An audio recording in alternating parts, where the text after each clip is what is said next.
I think the secret to the success in Manchester is we've been very insistent that people leave their party politics at the door and that we always look for the common ground. We were fortunate to have Mark Steele and Owen Jones get us started, and Mark Steele said, you know, I agree with 99.9% of what you say, but I'm going to have an argument about the 0.1%.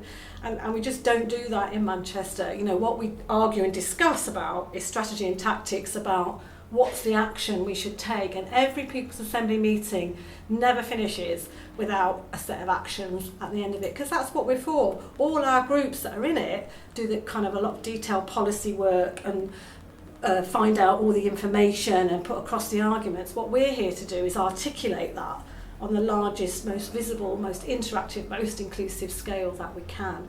And I think this week's been a really good symbol of that. You know, the fact that many groups have owned their own protests and their own meetings and their own, these are not all People's Assembly meetings. The NHS, Save Our NHS, the Devolution campaign, they've organised this. All we've done is provided the venues and made sure they don't clash. And I think that's a great role for the Assembly.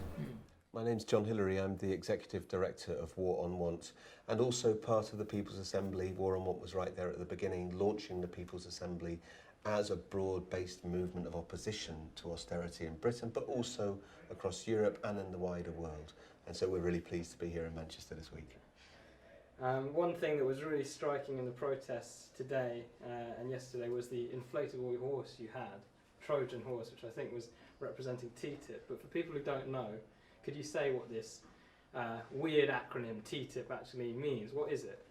Well, TTIP stands for the Transatlantic Trade and Investment Partnership, and it's this big dirty deal being cooked up between the European Union and the US. And basically it's being done behind closed doors, which is why still so few people have actually heard about it. People, when they do hear about it, are outraged because they recognise this is the biggest transfer of power from working people to big business that we've seen in a generation. And that's why there's this massive movement growing across Europe to stop TTIP and to say we want a people's Europe, not one which is just given over to big business.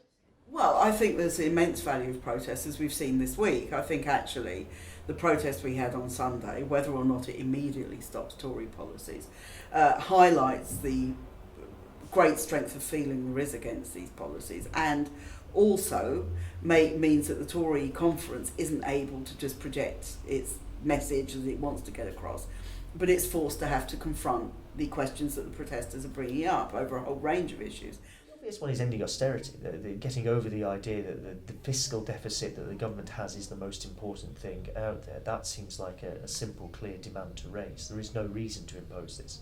There's no logic for it. For most people, there's a reason if you're at the top of society, it looks more reasonable to them. But for everybody else, this is a damaging, really deeply damaging economic policy, and one that should be opposed. We can do what you're doing, what people up and down the country with their mobile phones and with their smartphones and with their other technology.